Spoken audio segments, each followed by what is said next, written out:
Если бы не МЛБ, я, возможно, была бы полицейским. Я вообще случайно попала туда. Типа, изначально я просто турики-то по фану играла. Да, это были самые крупные призовые. С приходом в Virtus.pro можно уволиться с работы. Игра для меня стала чем-то более серьезным и большим, как раз-таки во времена ковида. Я хочу пробиться именно на мужскую арену и доказать, что девушки тоже могут проявить себя.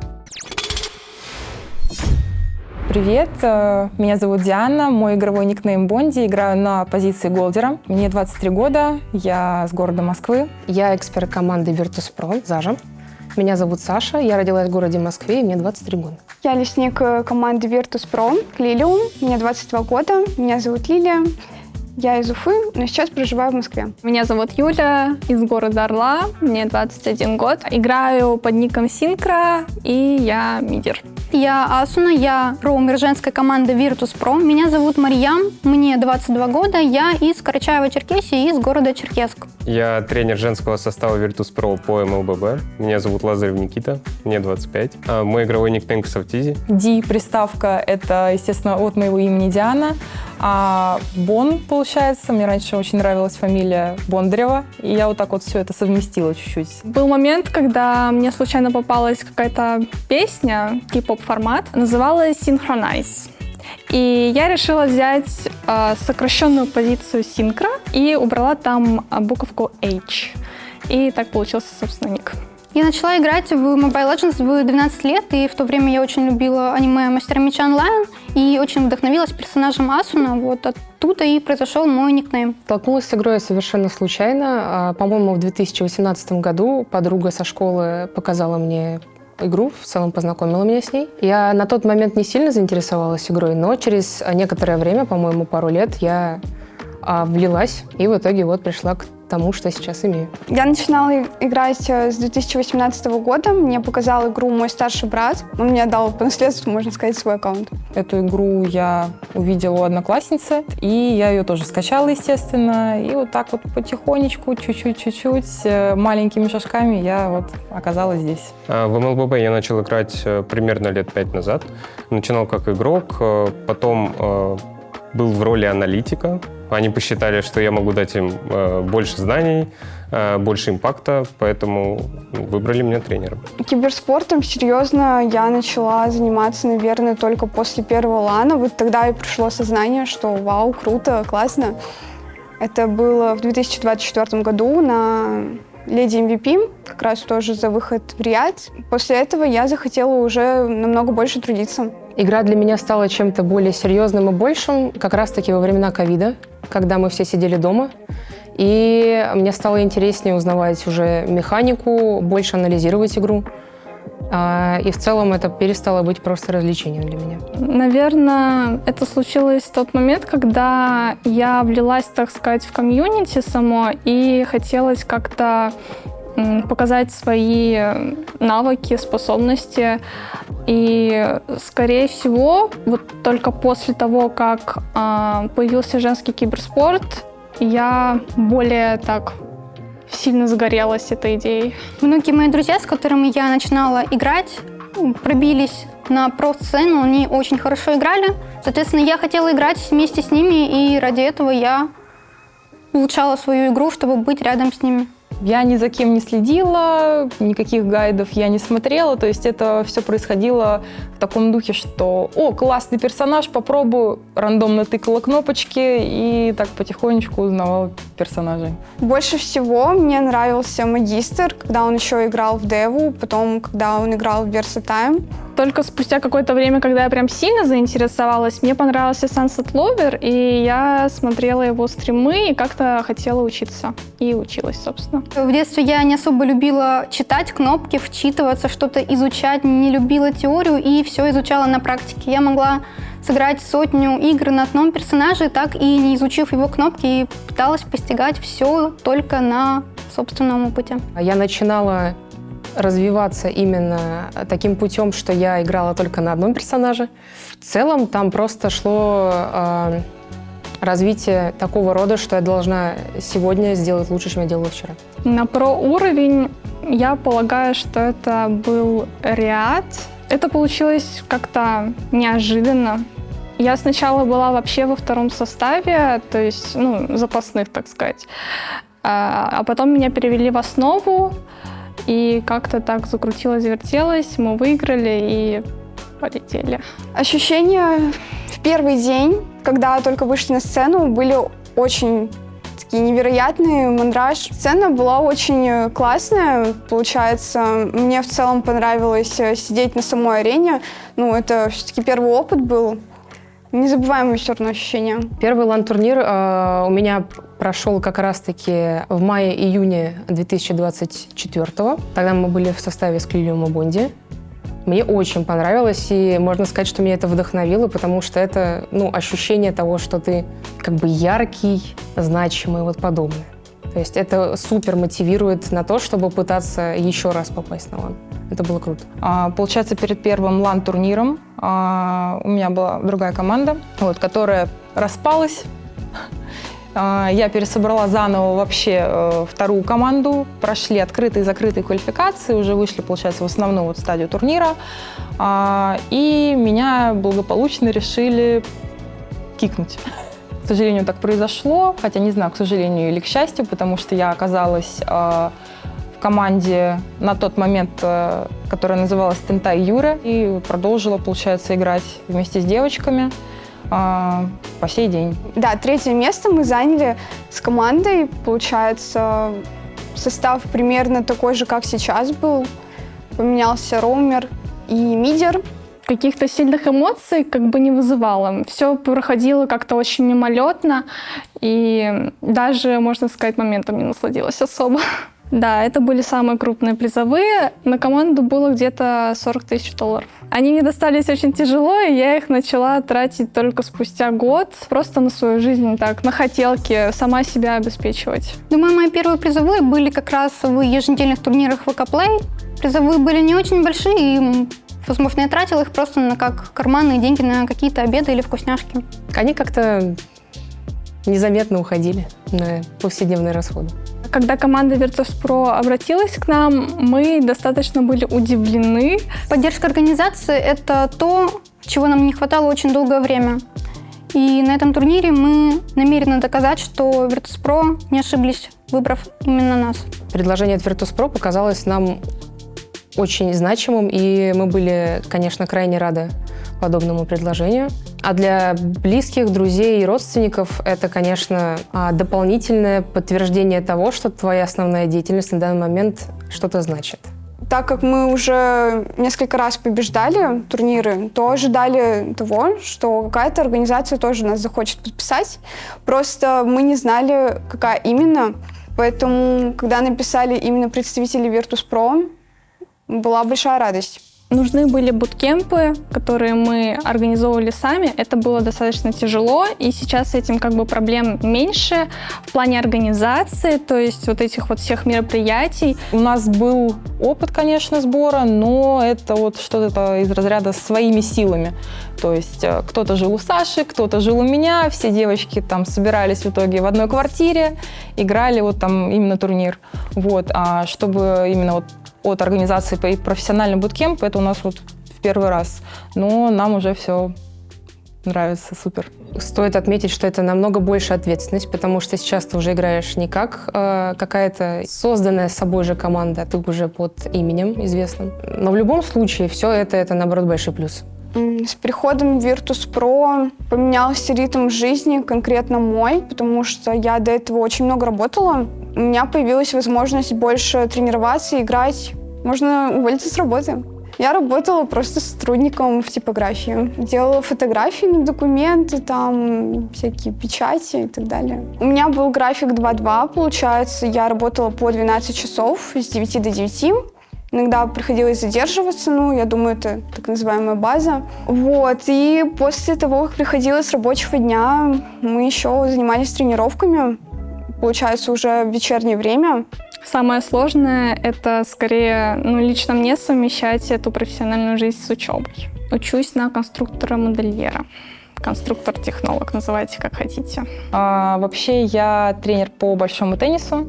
Есть возможность совмещать, так сказать, поскольку я работаю сама на себя, а не в каком-то клубе или организации. Так что Никаких сложностей у меня с совмещением всего этого не возникает. Да, я занималась профессионально, у меня есть разряд кандидат мастера спорта, немножко не хватило до мастера спорта. Сама я, получается, занималась большим теннисом именно профессионально с 6 до 18 лет. К сожалению, вот пришлось уйти из-за травмы колена. И долгое время я восстанавливалась, был такой вот реабилитационный период, а потом уже вот просто ушла в тренерство. Помимо МЛББ я учусь на врача, на хирурга планирую, на кардиохирурга, да. Сейчас в данный момент на 5-м курсе. У меня приоритет вообще киберспорт, а уже потом нужно как минимум доучиться сначала, чтобы потом уже принимать какие-то решения. В детстве я очень сильно хотела стать полицейским, и, возможно, по вот этим своим детским мечтам я поступила на юридический. Если бы не МЛБ, я, возможно, была бы полицейским. Но уже после первого курса я поняла, что двигаюсь в другом направлении. На текущем этапе я студент, и я бы сказала, да, все время, которое я не посвящала игре, я посвящала учебе, но к счастью.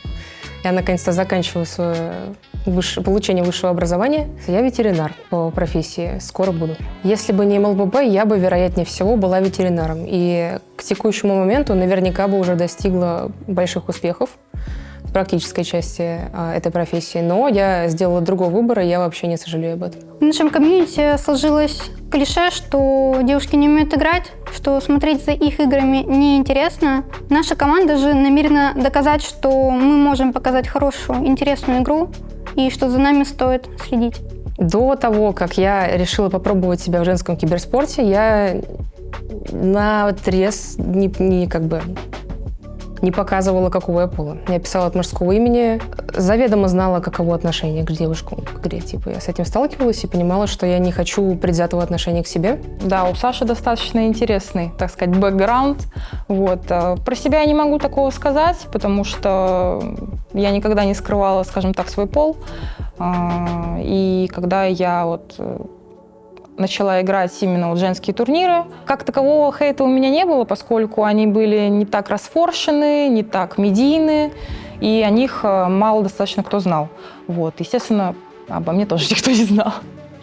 А потом уже, естественно, когда начали занимать призовые места, светиться где-то в новостных пабликах, каналах, конкретно по игре, то да, хейт потихонечку начал так расти. Вот. Но опять-таки не только хейт есть, но и положительные тоже комментарии, отзывы, фанаты. Это очень приятно, безусловно. Вот. На хейтеров я не обращаю внимания. На самом деле нам довольно часто пишут негативные комментарии, что в чате самой игры, либо в каких-то постах, но мы не реагируем на это, ведь мы знаем, чего мы стоим, и мы знаем, что мы можем показать хорошую игру. В комьюнити МЛБ я особо не чувствую напряжения из-за того, что я девушка. То есть по половому признаку нет какого-то буллинга или еще что-то подобное. Но бывают, конечно, рандомы, которые напишут: «Ох, девочка в лесу, все это слив». Но в целом это одна из 100 каток. Наши тренировки проходят стабильно 6 дней в неделю. Это серия праков, 1-2 прака в день, плюс ранг, плюс разборы, иногда просмотр турниров. Я бы сказала, что на тренировках у нас нет понятия подруг, все мы играем как коллеги, а вне прайма все мы в прекрасных отношениях, все друзья. Но нет такого, что кто-то ближе или наоборот с кем-то хуже общаемся. Для меня все плюс-минус на одном уровне. Я не могу так как-то поделить, скажем так, на дружеские и только на командные отношения. В целом у нас что-то между. Естественно, хорошая атмосфера в команде, все друг с другом достаточно спокойно общаются, даже если возникают какие-то спорные ситуации, все это решается достаточно просто путем разговоров. Конфликты, да, бывают, и это как бы не редкость, и это, в принципе, не только для женского киберспорта, для мужского то же самое.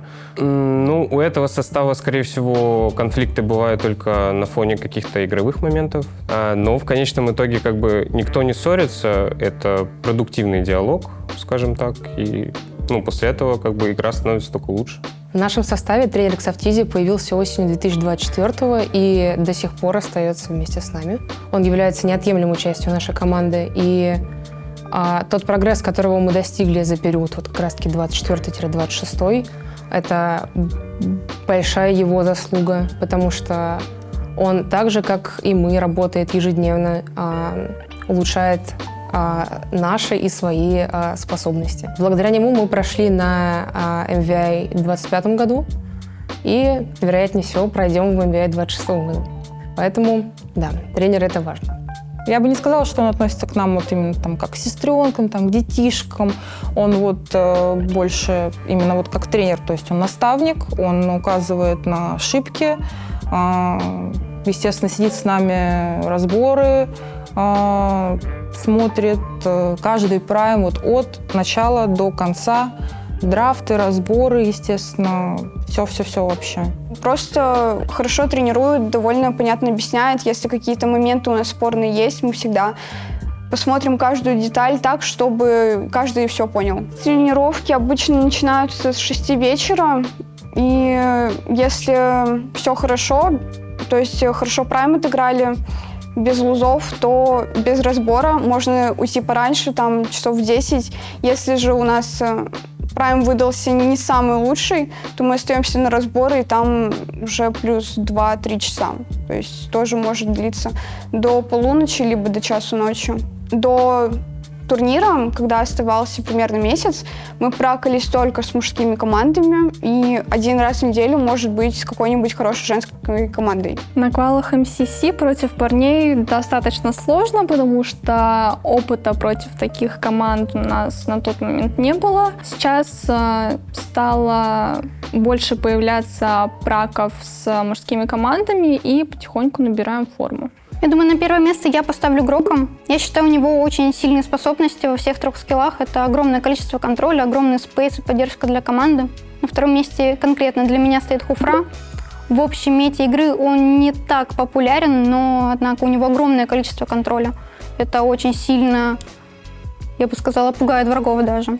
На третье место я бы поставила Калею. Это сильнейший соло-таргет, огромное количество подброса и не очень сильный старт за счет отхила для команды. На 4 место, думаю, я поставлю Хильду. Очень сильный старт также. Может оказывать огромное давление во вражеском лесу уже с первых минут игры. 5 место, возможно, я бы поставила Кататкачу. В этой мете он мне не сильно нравится, но он очень хорошо играет в комбинации с командой. На самом деле сейчас Харид после обновления как раз-таки ворвался в мету, поэтому я бы ставила его на топ-1. Далее 2-3 делят между собой Клауд и Кэрри. 4 место, наверное, пусть будет Москов, а на 5 Обсидиан. Очевидно, для меня топ будет открывать Фрея. Далее это будет Фовиус. 3 у нас будет Алиса. 4 и 5 место, наверное, разделят Лапу и Сору. Суйон, Бакси, Леоморт, Хаябуса, Харли. Мой любимый Харли, как я могла про него забыть. Топ-1 Джусинь, топ-2 Ив, топ-3 Цзэтянь, топ-4 Валентина пусть будет, топ-5 пусть будет Лилия. Асуна для меня это мозг команды и центр принятия решений. Синкра я бы назвала такой человый, спокойный. Клилиум для меня кто-то наподобие реактивный, наверное. Бонди наш локальный мем «Флик вперед». Зажа рассудительная, Асуна боевая довольно-таки, я ее боюсь. Синкра просто спокойная, и Бонди немножко псих. Ну, в плане игры. Про Зажу я бы сказала, что она очень трудолюбивая, Клилиум очень энергичная, Синкра, не знаю, амбассадор магния просто, поделись, что ты пьешь. Она очень спокойная, а Бонди просто талант. Совет новичкам. Самый главный, наверное, это иметь желание тренироваться, получать от этого удовольствие. Смотреть игры турнирные, не турнирные, свои, опять же, игры тоже пересматривать, подмечать какие-то ошибки. Также не забывать про макрогейм. И, в принципе, все.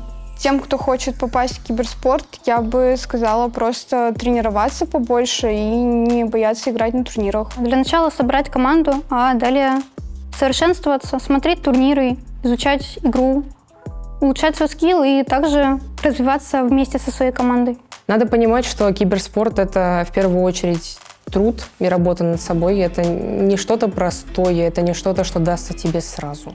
Это так же, как и любая другая деятельность, требует длительного времени и усилий. Поэтому, получается, не сдаваться и держать себя в руках и стараться. План на буткемп, план на буткемп есть. Больше тренироваться. Мы все-таки на буткемп приехали не отдыхать, а работать. Первая цель — это, конечно же, выиграть этап региональных отборочных. А вторая цель, самое главное, это побороться за первое место на EVC. На ближайшие 3 года, пожалуй, это добиться топ-1 на MVI. Хочу в этом году выступить очень достойно на MVI. Мечтать можно о первом месте, но я хочу просто как можно выше. Скажу так, наверное, для меня сейчас главная мечта — это выиграть международный женский турнир. Прям занять первое место. Сейчас я очень сильно мечтаю, так сказать, не то чтобы даже мечтаю, я к этому стремлюсь. Я хочу занять первое место на MVI, доказать, что наш регион достоин внимания. И более того, я хочу пробиться именно на мужскую арену и доказать, что девушки тоже могут проявить себя. Мы очень сильно ждем вашей поддержки. Спасибо, что смотрели. Болейте за Virtus.pro на квалификациях Lady MVP. Всем пока! Поддерживайте нас на квалификациях EWC. Всем спасибо, пока-пока. Пока-пока. Всем спасибо!